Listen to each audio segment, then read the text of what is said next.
Buongiorno, benvenuto. I don't know why we're doing Italian this time, but this is the stack that you can see I have in my hands, and then there's a whole other stack over there on my bed. So this is a book haul. Welcome. Here's what happened. I recently moved. We know this. Here I am. I'm in love with this background. This is in my bedroom, and I love it. But here's the situation. So you guys know that I unhauled a bunch of books before I moved because I had to get rid of a whole bookshelf. And then you guys said no. You guys said you really thought you could get rid of all those books, and you just sent me more. I'm assuming most of these were probably for my birthday. I'll say a huge thank you if there wasn't just a huge thank you in general. What am I saying? You guys are the absolute best. You do too much. I hope I can give you a fraction of honestly the love you have shown me on this channel through the years. And yeah, enough of the gobbledygook. If there isn't a note attached with any of these, I will try to reach out and see who these might have been from, but I think most of them have notes. So, Calcifer, wer sind Sie? Freut mich. Mein Name ist Emma. I need a conversation partner. This is the part where I recommend to you Babbel and thank them so much for sponsoring today's video. If you have been talking to your cat or your dog way too much in a language that they 100% do not understand, and you need something more of a conversation, you need some interaction, you need to hear someone's voice actually talking back to you in your target language that you're trying to learn, I would highly recommend Babbel, especially if you are going somewhere, if you're traveling abroad, if you're going to a new place and you just want to get a bit of that language under your belt so you can just expand your language world and maybe talk to some people. Clearly, German is the language I'm trying to learn. You guys know I say this every time.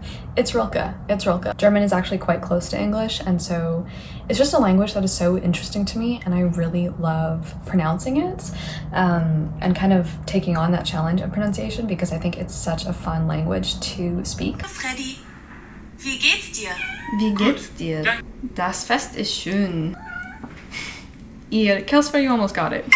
If you are squeezed for time or you find yourself not really having a lot of time in the day, Babbel does offer short, just 10-minute interactive lessons to help you get going. A feature that I really love on Babbel is their speech recognition, so you can speak into the mic and they will help you with your pronunciation, because if you say it wrong, they will tell you and help you pronounce it until you get the word right, which I feel like is such a helpful component. If you guys are interested in trying out Babbel or learning a new language, you can click on the link below to get 65% off. So thank you so much once again to Babbel, and let's get back into babbling about books. This first book that I have is from Bex. Thank you so much. You said, I really hope you enjoy this Penguin classic. I was gifted 2 copies. If you want a buddy read, you can find me under the YouTube channel, Bex Books. Thank you. Look at it. Oh my god. She sent me the letters of Vincent van Gogh. I didn't even know this existed in the Penguin collection, but it does, and it is gorgeous. I've never read any of Van Gogh's letters. I'm not really a fan. I'm not really a Van Gogh fan, except for that Doctor Who episode. I became a fan just solely for that episode. But I do like some of Van Gogh's work, just basically 2, and that is the Terrace Cafe Terrace at Night, 1888, as well as obviously his Starry Night and those things. But everything else I'm not a fan of. But I am really interested in his life, in elongating a little bit the story I have on him that is not solely based off of Doctor Who and the fact that he cut his ear off. I would just really love to know the actual full flesh out struggles that he went through, the agony of not being recognized in your own time, the hardships he must have endured, but also the perseverance of continuing to do something when people say that you suck, but you're like, I kind of like it. Apparently this engages a lot with his religious struggles, his ill-fated search for love, his attacks of mental illness, and his relationship with his brother Theo. Maybe I just want to flip and find a beautiful sentence. I feel like this is going to happen. There is nothing special about her. She is just an ordinary woman of the people who has something of the sublime for me. Whoever loves a plain, ordinary person and has endeared himself to her is happy, despite the dark side of life. Oh my god, I feel like I kind of would have wanted him to write some novels or something. Anyway, so I'm so excited to dive into this. Thank you so much, Bex. I bought this book from Thrift Books. You'll see I kind of made a couple big thrift book orders, mostly because my partner just out of the blue was like, hey, you haven't ordered from Thrift Books in a while. And I was like, you're right. Maybe I should. I picked up Kitchen Princess Volume 4 For some reason, I think I thought this was volume 3, but it's definitely not. This is a manga that I read the first 2 volumes of this year in a bind-up, and so I think I thought that this was a bind-up of volumes 3 and 4, but it's really just volume 4 on its own, so I am gonna have to get volume 3 somewhere. They have been a little bit hard to find once again, but I did manage to find volume 4. But if you're unfamiliar with the story, we follow Najika, who is like such a good pastry chef. She is an orphan and she is trying to find the boy who cheered her up shortly after her parents died by giving her his flan. And she wants to hunt him down and cook him the perfect dessert, and so she heads to this really prestigious school to pursue cooking. But it's also the school where this flan prince possibly resides, so it's just really fun, very lighthearted, a good time. This next book is from Roheen, thank you so much, and this is really funny because a lot of you guys had recommended this to me and then it showed up in my PO box, and that is Like Water for Chocolate by Laura Esquirel. I just love how shiny it is. Anyway, so I had not heard of this until you guys recommended this to me, but this is kind of like a folk story that also focuses a lot on cooking and the kitchen. Tall tale, fairy tale, soap opera romance, Mexican cookbook, and home remedy handbook all rolled into one. So like the book opens and there's like a bunch of recipes in the way that like there are recipes as well in Kitchen Princess, which is fun. I'm really excited to see how this one works. I think it tells the story like through the recipes that are being made, which is so special, and I cannot wait to read this as well, so thank you so much. This is gonna be fantastic, and I feel like this is the perfect book to pick up in the summer as well, so. Then I was gifted 2 volumes of poetry. I've been reading, I want to say, more poetry recently, which is fun, and I'm really excited for both of these. Oh my gosh. Okay, which one should I show you first? They both have to do with insects. We have Butterfly Valley, a Requiem by Christensen. I believe this is a piece of Danish. This is like a Danish collection. It's not a Danish. Oh, no, I'm thinking about Danish. Never heard about this poetess. She is apparently one of Europe's most revered poets. Butterfly Valley is a sonnet cycle which describes the glowing color and beauty of butterflies and also their fragility and mortality. Memory is uncovered in the poem like the fluttering of their wings. Okay. I'm down. I'm so down. I've also not yet read a book from Denmark, my Around the World challenge. The only other book I have from Denmark on my shelves is One of Us is Sleeping by Josephine Klugart, and I haven't got around to that one yet, but I do now have Butterfly Valley as well, which just sounds so fun. And the fact that like the first sequence is about butterflies is just so cool. Up from acrid caverns underground, where first dream creepers of the cellar darkness and all the cruelty we would rather hide from the foundation under the mind's depths, up soar the Morpheus, the death head, all that turn their night moth aspect outermost, showing me how soft it is to fall into ash grayness and resemble God. I think I'm gonna start this after this video. I'm gonna read this in August. It's happening now. Thank you so much. Cockroaches by Scholastique Mukasonga, if I'm saying that right. And this is translated from the French by Jordan Stump, but I believe this author is from Rwanda. We learned a lot about, I don't want to say a lot about Rwanda, specifically the Rwandan genocide, in high school. I'm so excited to read a piece of literature from there. It is her account of growing up Tutsi in Hutu-dominated Rwanda. It's a compelling and moving chronicle of the author's childhood in the years leading up to the genocide of 1994. In high school, in a bunch of different classes, and we watched, oh, there's a movie on it. There's a movie documentary. It's either a documentary, I think we watched a documentary and a fictionalized, obviously, movie of the genocide. I cannot for the life of me remember what it is called. So that is Cockroaches. Thank you so much. This next one looks quite different. It's also huge. Look at how big this book is. Like half the size of my hand. It's also gorgeous. They've all been so gorgeous. This is The Plant Hunter by T.L. Mogford. This is, I guess, a piece of historical fiction. It's set in the 1800s. We are set in this nursery that is home to a bunch of beautiful, lush, exotic flowers, but it's also the world of like the plant hunters who want to go on daring adventures to try and bring back specimens to put in these gardens for England. Follow Harry, who becomes the face that sold 1,000 plants. He inherits a precious gift, a specimen of a fabled tree last heard of in the travels of Marco Polo, and a map. I love a good story about a map. I truly do. I'm Dora. Okay, so I think the map takes him to China. I mean, obviously that's where Marco Polo went. It smells good. I'm very, very interested in this. Thank you so much. Also, so gorgeous. Oh my god. Love it. This next book comes from Kashwani. Thank you so much. And this looks incredible. So this is A Fine Balance. This cover is so striking. This is by Rohinton Mistry as compared to kind of the scope of Charles Dickens, but essentially this is set in India in 1975. Oh, hi.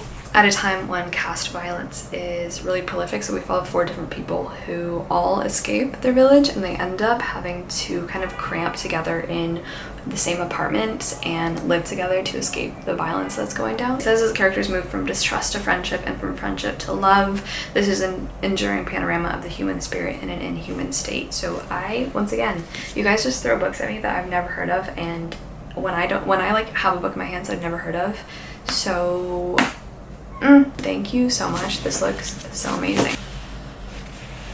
Oh, it smells so good. Okay, I just got book dust in my eye. Next up, I ordered myself the next 2 Murakami books. Wait, yes, here's my Murakami shelf. But the next 2 Murakami books that I need to read to continue reading in chronological order. The first was Hear the Wind Sing and Pinball 1973, 72. And je ne sais pas. And then the third one is A Wild Sheep Chase, which I'm currently in the middle of reading. This is going really well. These are just, I don't know, they're just so easily readable. I speed through them. So far, A Wild Sheep Chase is definitely my favorite of those 3 in question, but this one's funny. It's about this advertising executive. It's the same guy from the first 2 Murakami novels. He's still unnamed, but he's divorced. He's kind of just lost and wandering in his life, and things change when he publishes. Because he runs like an advertising company kind of thing, but he publishes this picture of this idyllic landscape featuring a bunch of sheep for this insurance company, and a few days later he gets basically barraged with phone calls and interviews from this very high up man in like the government and the advertising sector, and he basically controls so much of Tokyo, but he's like, hey, you better remove this picture of sheep, otherwise like you're gonna die, you're gonna be fired, you're never gonna work again. And now our narrator is like, okay, I'm gonna remove it, but why? Like, it's literally just some random stock image of sheep that has made this man go berserk. So now he's on the hunt to find, I guess, maybe the sheep in the picture or something. I haven't really gotten too far, but I'm really liking it. And then the 4th book, if I am not mistaken, I hope not, is Hard-Boiled Wonderland and the End of the World. This one is in the different edition of Murakami, the different vintage editions. I think these ones are like the newer, you know, the nice shiny glossy ones, and then this is the older vintage, which I have Norwegian wood into, and I like, honestly, both of them. I don't really know what this is about. I'm assuming this is a kind of detective book because it's called Hard-Boiled Wonderland. He hurtles into the consciousness of the West, so I'm interesting. You're making me so nervous. This one seems like it deals more with music and like American music, which is something I hope appears more in here, because as of right now, Murakami, 100 and something pages in, has not mentioned any songs, any music. What is up with that? But those are the 2 that I bought. I'm on like a Murakami kick right now, so really happy about these. This next book is from Kathy. Thank you so much. You also wrote a little note in the cover of the books. I freaking love when you guys do that. It makes my day. I love having it there for the rest of forever. It says, I hope this novel will reside within your collection of classics for years to come. This edition is one of the loveliest I could find for you. It is gorgeous. I love, love, love the vintage editions. Vintage anything, like the vintage publications. So beautiful. But this one has snowflakes all over it. So gorgeous. I wanted to read Dr. Zhivago for a really long time. Let me put these glasses back on. My eyes are tired. So, oh, I did not know this was actually banned in the Soviet Union until 1988. Why? I'm assuming because it's during the Russian Revolution, yeah. It's the epic story of the life and loves of a poet-physician during the turmoil of the Russian Revolution. So we follow Dr. Zhivago himself, who like takes his family all around Russia, I'm assuming to work, but also escape different facets of the revolution. I feel like, why don't I know anything else that Pasternak has written? I don't know. Inevitably, I will probably end up reading this with Carolyn, but this is so gorgeous. Thank you, Kathy. We have a book that looks so interesting. They all look interesting, but this one particularly so. Look at this. This is A Living Soul by P.C. Jersild, if I'm saying that right. I think this is from Sweden. It is from Sweden. It's translated by Rika Lesser. It says, one of my favorite novels by one of my favorite authors. Funny, moving, thought-provoking, and very original. Representing Sweden in your Read Around the World project. Thank you so much. The only other book from Sweden I have on my shelves is Kallocain by Karen Boye. Do I have anything else? Yeah, oh, no, that's Finland.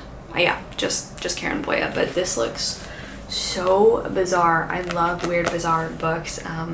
When I read the back, it kind of reminded me of Samuel Beckett's, one of his short stories, The Unnamable, which is kind of about a subject without, like, it's literally just either a mouth or eyeballs or some feature that isn't a whole human being but is still conscious and talking. But we follow Ypsilon, who is a human being reduced to the most basic essentials: a naked, one-eyed brain floating in an aquarium of nutritious liquid. Good soup. He's a brain. I don't think he really knows he's being held captive in an aquarium soup mess, because he's trying to be like, oh, I can still fall in love, I can still be angry, I can still express my emotions, because he still is a brain.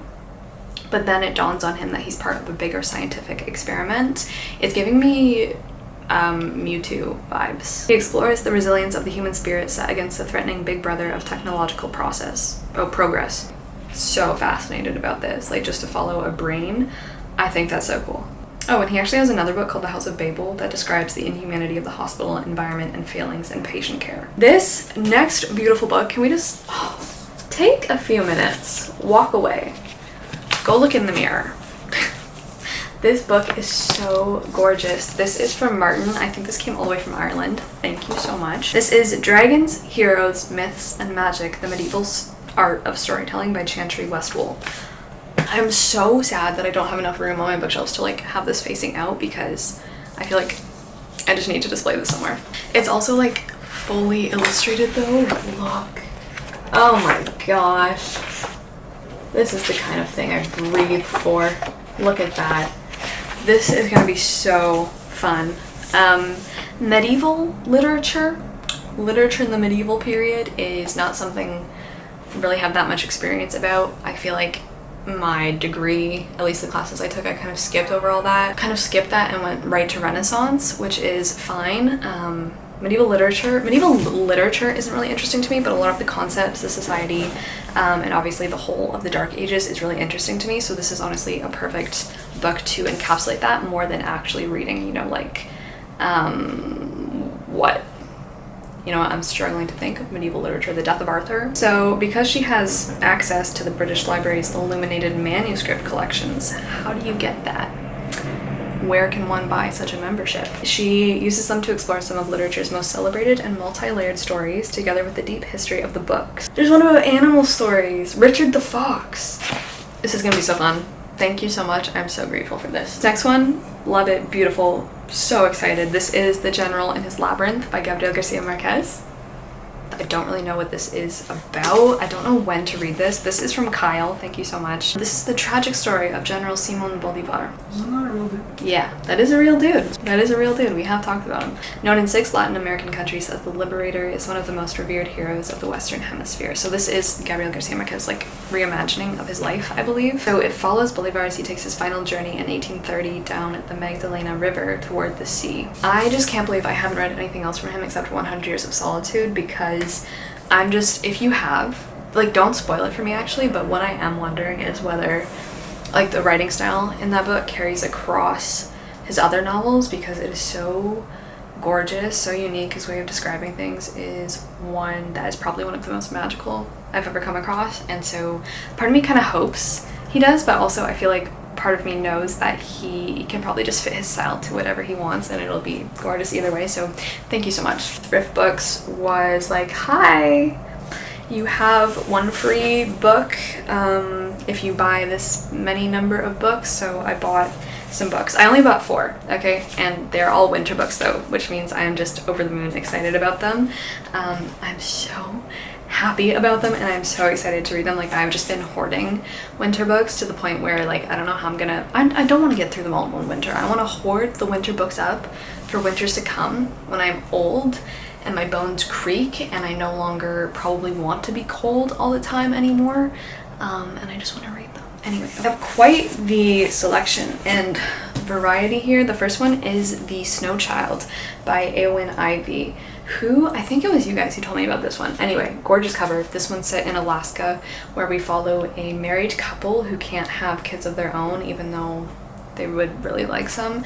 And one day, I think when they make a snowman or a snow girl, the next morning when they wake up, she has come to life. That sounds really cute and nice and fluffy and heartwarming, but I don't think it actually is, because the back says Alaska 1920, a brutal place to homestead and especially tough for Jack and Mabel. The little girl that wakes up out of the snow, kind of like Olaf. Is this pro?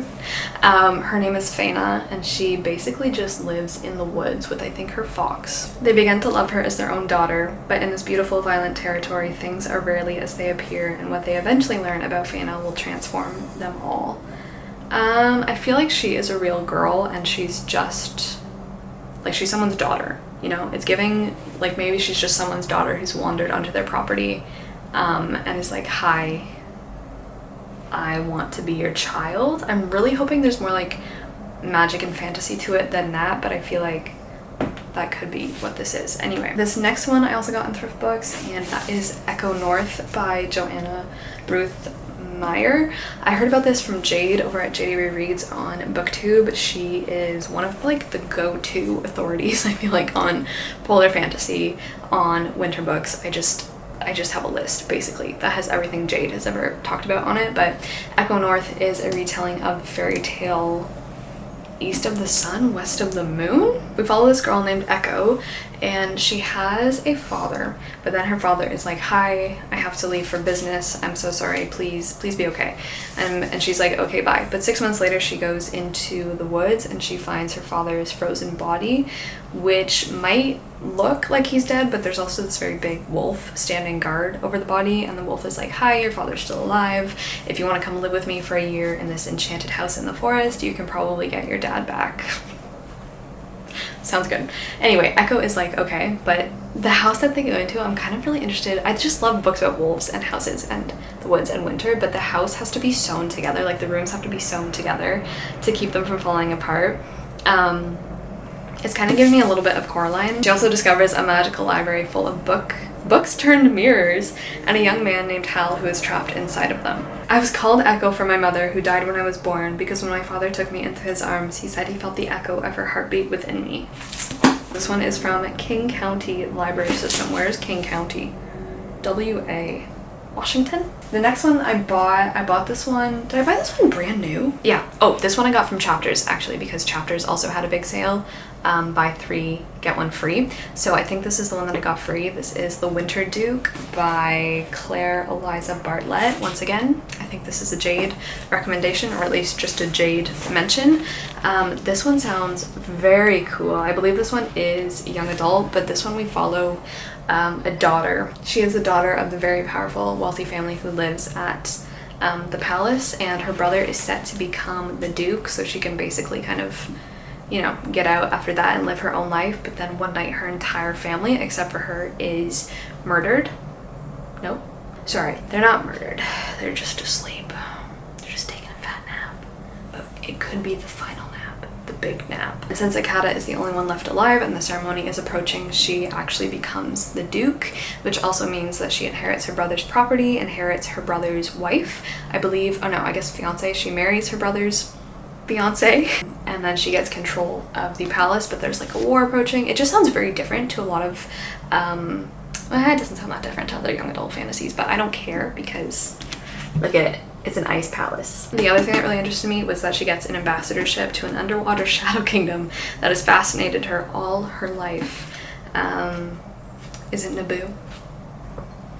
Misa, don't know. I apologize. I'm freaking losing it. Finally, the last one I got is this really sweet looking hardback of Ember and the Ice Dragons. Once again, Jade. This one I tried to listen to on audiobook last winter, but the audiobook narrator was so like, this is a middle grade, but she like the way that she narrated it, I wasn't able to listen to it as an adult because it was way too annoying. So I was like, you know what, I'm just gonna read the story myself.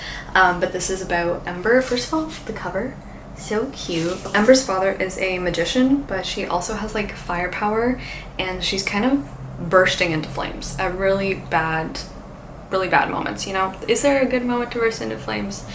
But she also has wings that are getting, you know, pretty noticeable. And so her father's like, okay, you can't be her anymore. We're gonna ship you off to Antarctica. She discovers that Antarctica is home to the Winter Glass Hunt, a yearly tradition in which rare ice dragons are hunted for their jeweled scales. No. Oh, okay, so Ember's really upset at this because, I mean, she's getting wings, she's breathing fire, bursting into fire. So she decides to enter the competition in order to sabotage it from within, and I'm guessing make friends with the ice dragons. So yeah, just sounds very cute, very wholesome, and I'm so excited to read this. We have 2 John Steinbeck books that were sent to me. Thank you so much. We have Cannery Row as well as The Winter of Our Discontents. I have recently only read The Pearl by Steinbeck this year, and that is the only Steinbeck I've ever read in my life. I'm really interested to see like how I feel about Steinbeck, and these are definitely not too like when I think of Steinbeck, I definitely think of Mice and Men and The Grapes of Wrath, so it's very cool to have these 2. Thank you so much. This is from Hans, and this is The Poems of Rudyard Kipling. This is also gorgeous. Look at the cover. I've never read Rudyard Kipling whatsoever. Oh, beautiful. I don't really know too much about his poetry, like honestly at all, but this one also comes with illustrations, which is so pretty, so thank you so much. And like I said, I have been reading more poetry lately, so some of these paintings though are actually so gorgeous. So excited about these as well. These came from Sergey, and they just, so excited because you guys know that I read Thomas Wharton for the first time this year. I read Icefields, and one of my favorite books of all time now, and I squeaked when I saw that I got 2 more Thomas Wharton books. I don't know, is this all he's written, these 3? I don't know, but I'm just very happy to have these. So first up we have Every Blade of Grass. Is this signed? I think this is signed because it says to Alex, with best wishes, keep on writing, and then I think that says Tom Wharton, unless I just can't read cursive. This sounds so cool because it starts off at a hotel where we have someone getting a letter. The hotel's in Iceland. The letter is left at the front desk of the hotel. The recipient is a neophyte journalist from New York, and the sender is a young ecologist from Vancouver. So Thomas Wharton, I'm assuming this is a theme throughout a lot of his work, but in Icefields too, it was much a piece of eco-criticism and dealing with environmental change, the ways that humans affect the world, and it's sounding like this one is too. It sounds like it's kind of the letters, between the letters that they exchange that the story is told. The one that I almost bought this for myself actually, is Salamander by Thomas Wharton as well. This one is so cool. This one is about, I think, the making of books, if I'm not mistaken, and its central image is the salamander of myth and reality. It's set in the 18th century, and it revolves around a world-spanning quest for the infinite book. Maybe my favorite Canadian writer right now? I don't know, he could be. Oh, Anne Carson though.